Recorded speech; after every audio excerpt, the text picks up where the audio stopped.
সময়বোৰ যে কেনেকৈ পাৰ হৈছে একো গমেই পোৱা নাই। সেইদিনা আহিছিলোঁহে, আজি আকৌ যাবৰেই হ'ল। সেইকাৰণে ঘৰত শেষৰ সাঁজ ভাত খুৱাই পঠিয়াব লৈছে মায়ে। ধুনীয়াকৈ মাগুৰ মাছেৰে পালেং শাকৰ জোল, লগতে অলপমান গাহৰি ফ্ৰাই কৰি দিলে। এয়া ঘৰত মোৰ দ্বিতীয় সাঁজ ভাত। প্ৰথম সাঁজ ভাত আহিয়ে খাইছিলোঁ, তাৰপিছত এয়া মাজৰ সময়খিনি মানে ইমান বেছি ব্যস্ত হৈ পৰিলোঁ। ঘৰ গৈ পোৱাৰ লগে লগে দুটা বেয়া খবৰ ৰৈয়ে আছিলে।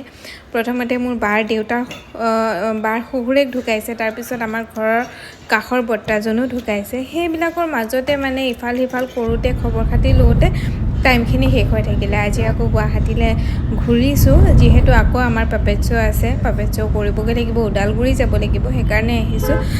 ওলাই আহোঁতে দেৰিয়ে হ'ল, প্ৰায় 3:30 4টামান বজাতহে ধেমাজিৰ পৰা ওলাব পাৰিছোঁ। ভাত চাত খাই ওলাই দিলোঁ আৰু সিমান টাইমত আহি পাই নাৰায়ণপুৰত ধুনীয়াকৈ চাহ খালোঁ। জাৰ্ণিটোতনো দেখাবলৈ কি আৰু, অকল খোৱা গৈ থকা ৰাস্তা সেয়াই।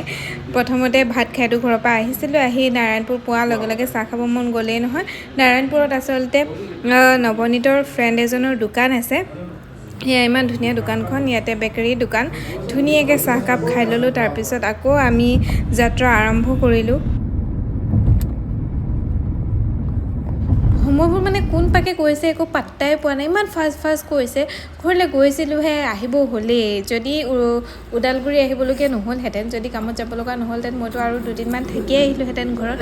কিন্তু উপায় নাই, আহিবলগীয়া হ'ল। মাহঁতো পঠাই দিছে যাগে আৰু কামটো আগত বুলি, সেইকাৰণে আহিলোঁ। কিন্তু মানে ঘৰত হিচাপ কৰি কেইঘণ্টা থাকিব পাৰিলে চাগে হিচাপ কৰিব পাৰিম। বিয়াৰ পিছত প্ৰথম বিহু আছিল, তাতে মোৰ ইফাল সিফাল ফুৰিবলৈও অলপমান যাবলগীয়া হ'ল বাৰু।